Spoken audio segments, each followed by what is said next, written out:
দেখো, আরও একটা ভিডিওতে বুদ্ধির আরও একটা তত্ত্ব নিয়ে কিন্তু চলে এসেছি। আর এখানে এই যে তত্ত্বটা, এটাও কিন্তু খুব ইম্পর্টেন্ট, এটাও ভালো করে বুঝবে।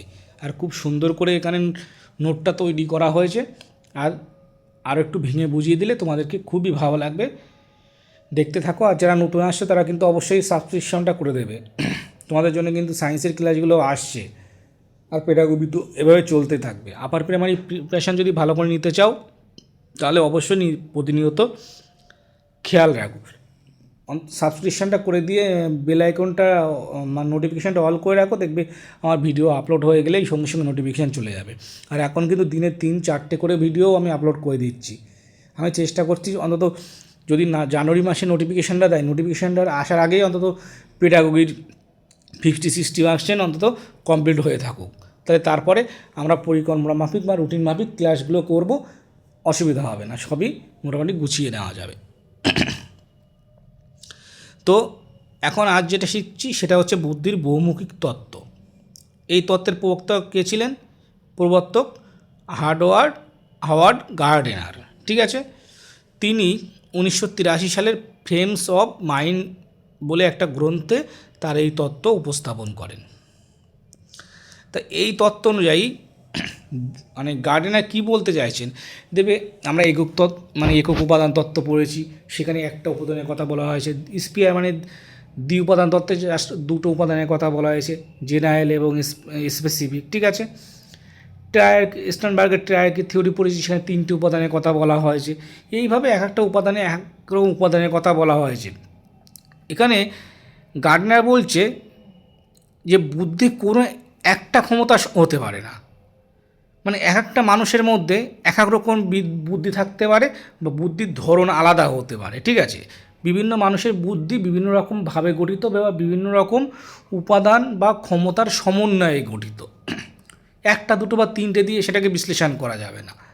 ঠিক আছে, তাহলে মেন কথা কী বলছে যে মানুষ ভেদে কিন্তু বুদ্ধির তারতম্য দেখা যায়, এটা হচ্ছে তার কথার মূল ভিত্তি।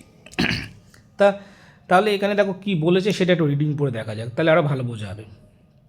গার্ডনারের মতে বুদ্ধি কোনো একক ক্ষমতা নয়। দেখেছ, মানুষের মধ্যে একাধিক স্বতন্ত্র বুদ্ধির ধরন বিদ্যমান। প্রতিটি মানুষ ভিন্ন বুদ্ধির সমন্বয়ে গঠিত। শিক্ষা ব্যবস্থায় এই বৈচিত্র্যকে স্বীকৃতি দেওয়া উচিত। এটা কিন্তু খুব ভালো জিনিস। কি বলেছেন যে এক একটা মানুষের বুদ্ধির ধরন বা ক্ষমতা কিন্তু আলাদা। একটা ক্লাসে যদি 25 জন বা 30 জন স্টুডেন্ট থাকে, তাদের বুদ্ধির ধরন বা ক্ষমতা কিন্তু আলাদা। সবাই যে সমানভাবে একটা টপিক কোনো একটা পদ্ধতিতে বোঝানো হলে সবাই সমানভাবে বুঝতে পারে। ঠিক আছে, কারণ কি সবার বুদ্ধির ধরন আলাদা। তার জন্য কী হবে, এমন এক পদ্ধতিতে উপস্থাপন করতে হবে বা প্রথমে কী করতে হবে, সেই যে শিক্ষার্থীরা আছে তাদের বুদ্ধির ধরনটা বুঝতে হবে আলাদা আলাদাভাবে। সেটাকে বুঝে নিয়ে কিন্তু এমনভাবে উপস্থাপন করতে হবে যাতে ওই সবাই ব্যাপারটাকে ভালো করে বুঝতে পারে। সেই জন্য শিক্ষাক্ষেত্রে এই তত্ত্বটা কী হয়, এই বৈচিত্র্য মানে আলাদা আলাদা ভাব, এই বৈচিত্র্যটাকে কিন্তু স্বীকৃতি দেওয়া উচিত। তাহলে গার্ডেনার দেখবে এখানে প্রায় 8 প্রকার বুদ্ধির কথা এখানে উনি বলেছেন। এবার সেগুলো কী কী একটু দেখে নেওয়া যাক। প্রথমটা বলেছেন তিনি ভাষাগত বুদ্ধি। ভাষাগত বুদ্ধিতে কী হবে, বই পড়া, ভাষার ব্যবহার, পড়া লেখা, বক্তৃতা, দক্ষতা, এগুলো কারা করে? কবি, লেখক, শিক্ষক, সাংবাদিক, এদের ক্ষেত্রে লাগে কাজে। যুক্তিগত বা দ্বিতীয় হচ্ছে কি যুক্তিগত বা গাণিতিক বুদ্ধি। এটা কোনগুলো নিয়ে কী কী কাজে লাগবে? যুক্তি, সংখ্যা, সমস্যা সমাধান সাপেক্ষের ক্ষেত্রে কারা কাজে লাগাবে? এগুলো যেটা গণিতবিদ আছে, বিজ্ঞানী, প্রকৌশলী, তারা এইসবগুলো কাজে লাগাবে এই বুদ্ধিটা। নেক্সট 3 নাম্বার কি বলছে, স্থানিক বুদ্ধি। স্থানিক বুদ্ধি কী কী কোন মানে কী জিনিসের ক্ষেত্রে কাজে লাগাতে হয়? ছবি আঁকার ক্ষেত্রে বা ম্যাপ দেখার ক্ষেত্রে, কোনো বস্তুর আকার কল্পনার ক্ষেত্রে।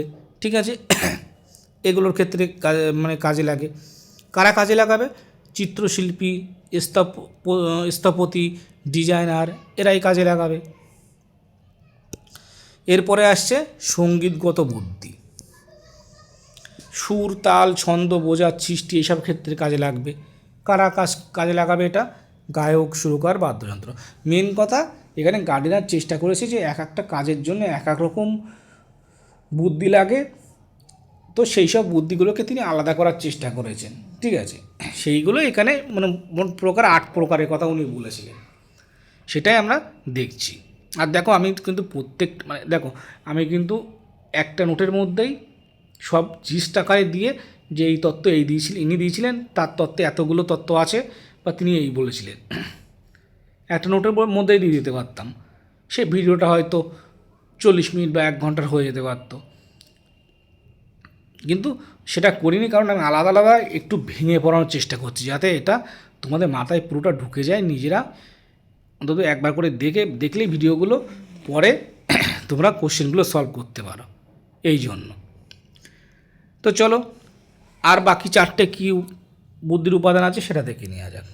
একটা হচ্ছে শারীরিক গতি বা বুদ্ধি, শরীরের নড়াচড়া, সমন্বয়, দক্ষতা, এইসবগুলোর ক্ষেত্রে এটাকে কে কাজে লাগাবে? ক্রীড়াবিদ, নৃত্যশীল, অভিনেতা। ঠিক আছে, এদের ক্ষেত্রে কাজে লাগে। নেক্সট, আন্তঃব্যক্তি বুদ্ধি। আন্তঃব্যক্তি মানে কি? অন্যের অনুভূতি বোঝা বা অন্যের সঙ্গে অনুভূতি বুঝে তার সঙ্গে আচরণ করা, এটাই হচ্ছে কি আন্তঃব্যক্তি বুদ্ধি বা পার্সোনাল ইন্টেলিজেন্স। যেমন কি এটা কারা করে? শিক্ষক কী করে? শিক্ষার্থীদের অনুভূতি আগে বুঝে তারপরে কিন্তু শিক্ষাদান করবে। নইলে ক্লাসে আসলো, শিক্ষার্থীরা কেমন বুঝছে বা ওদের রিকোয়ারমেন্ট না বুঝে নিজের মতো পড়িয়ে গেল, শিক্ষার্থীরা কিছু বুঝলো না, কোনো কাজে লাগবে না। তাই সমাজকর্মী, রাজনীতিবিদ তো হতে গেলে অবশ্যই অন্যের আচরণ বুঝতে হবে, নাইলে কিন্তু রাজনীতিক হওয়া যাবে না। ঠিক আছে, রিদম বুঝতে হবে মানুষের, তারপরে গিয়ে সে কিন্তু বড় রাজনীতিবিদ হতে পারবে। নেক্সট, ওর পরেরটা হলো অন্ত মানে কি? নিজের ইন্ট্রাপার্সোনাল ইন্টেলিজেন্স, মানে কি নিজের সম্পর্কে বোঝা, নিজের যে দুর্বলতাগুলো আছে সেগুলোকে বোঝা। সেটা কারা হতে পারে? দার্শনিক, মনোবিজ্ঞানী, এরা হতে পারে। আর নেক্সট, লাস্ট যে উপাদানটা, প্রাকৃতিক বুদ্ধি, মানে প্রকৃতিতে যে জিনিসগুলো আছে, প্রকৃতি, উদ্ভিদ, প্রাণী, এদের সম্পর্কে সচেতনতা, মানে প্রকৃতি সম্পর্কে সচেতনতা। সেটা কারা হতে পারে? জীববিজ্ঞানী, কৃষিবিদ, পরিবেশবিদ। এটা সব মানুষের মধ্যেই থাকা উচিত, শুধু এই 3 প্রকার মানুষের মধ্যে থাকলে চলবে না। ঠিক আছে, এই গেল 8 প্রকার বুদ্ধি। ঠিক আছে, গার্ডিনারের মধ্যে। এবার গার্ডিনার কি হচ্ছে? গার্ডিনার পরবর্তীতে অস্তিত্বগত বুদ্ধি কথাও তিনি বলেছিলেন। এই যে 8 প্রকার ছিল, তার সঙ্গে কী হয়েছে, আরও একটা প্রকার বুদ্ধির কথা গার্ডিনার বলে গেছেন, সেটা হচ্ছে অস্তিত্বগত বুদ্ধি। যেমন সেগুলো কি? জীবন, মৃত্যু, অস্তিত্ব নিয়ে ভাবনা, এগুলো নিয়ে তিনি আরও একটা তত্ত্ব বুদ্ধি দিয়েছিলেন। ঠিক আছে, বুদ্ধির তত্ত্ব। এবার আমাদের দেখতে হবে শিক্ষাক্ষেত্রে এর কী গুরুত্ব আছে। দেখো, প্রত্যেকটা তত্ত্বের তো কিছু না কিছু গুরুত্ব আছে, আবার সীমাবদ্ধতাও আছে। তাহলে এই তত্ত্বের গুরুত্বগুলো কি? দেখো, শিক্ষার্থীদের বৈচিত্র্যময় সক্ষমতা চিহ্নিত করা, মানে একটা ক্লাসে কত অনেক রকমের ছাত্র থাকে, তাদের এক একজনের মানে বুদ্ধিগত ধারণা কিন্তু বা ক্ষমতা এক এক রকম হয়, এটা মানে আলাদা আলাদা হবে সেগুলো, মানে বৈচিত্র্য থাকবে ক্লাসের মধ্যে ছাত্রদের বুদ্ধি, সেটাকে বুঝতে হবে, নাহলে কিন্তু না বুঝতে পারলে মানে যে পড়াবে শিক্ষক সেটা কিন্তু সঠিক হবে না। দেখা যাচ্ছে 5 জন বুঝতে পারলো, 10 জন বুঝতে পারলো না, তো ওই টোটাল 15 জন বা 25 জন যে স্টুডেন্ট থাকছে, তাদের যে বুদ্ধি বা তাদের ক্ষমতা, সেটাকে বুঝে নিয়ে এমন পদ্ধতিতে পড়াতে হবে যাতে সবাই সেই বিষয়টা সমানভাবে বুঝতে পারে। তারপরে একঘেয়ে মুখস্থ নির্ভর শিক্ষা থেকে বেরিয়ে কার্যভিত্তিক শিক্ষা সম্ভব। শিক্ষকরা ভিন্ন ভিন্ন শিক্ষণ কৌশল প্রয়োগ করতে পারেন।